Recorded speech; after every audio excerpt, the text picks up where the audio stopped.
This is a message for Jeremy Corbyn. So I've never done one of these video recordings before, but I just came home from dropping kids off and turned on the news to see that now it's 17 members of the shadow cabinet apparently that have resigned.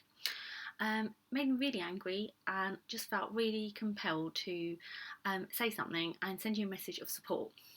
So first thing I want to say is please don't give in to these treacherous, backstabbing opportunists in the Hillary, Ben and Seema Malhotra camp who basically think that by, resigning left, right and centre, you're going to feel pressurised into stepping down, or we're going to start to feel that, people don't have confidence in your leadership.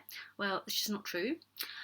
Yeah, fair enough, maybe in the Parliamentary Labour Party there are, there's this difference of opinion, but I reckon up and down the country, your ordinary Labour voters are behind you overwhelmingly, and I reckon it'll be like last year, that if it does come down to a leadership contest, people are going to be paying their few quid to join the Labour Party just so that they can vote for you. I really do believe that, because your leadership is so different to everything else that is on offer in mainstream politics these days.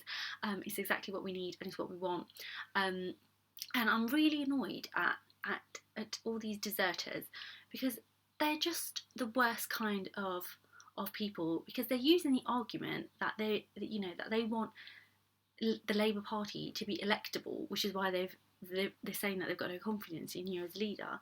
But actually, that's like the worst thing they could have done. I mean, we are reeling from the result of the EU referendum.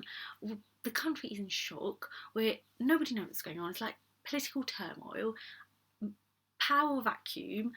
George Osborne wasn't seen for how many days. The Prime Minister's resigned. Like Boris Johnson and Nigel Farage are looking like, oh my God, what have we done? Didn't think this was going to happen. This would have been an amazing opportunity for the Labour Party to show real leadership in opposition and fill that power vacuum, especially when we're in a good position as well.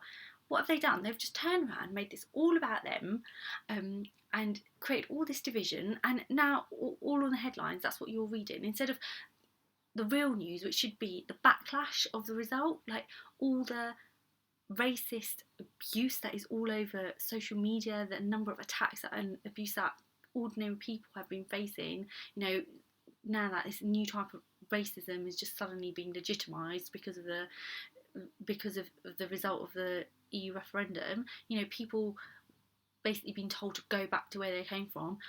Within a few hours, I was getting told to go back home. What, to London? But anyway, I mean, that should be what's on the news. We should try and be dealing with the problems that ordinary British people are facing. Not talking about, internal party politics. It's ridiculous. So anyway, just wanted to say, you've got our support, and keep Corbyn.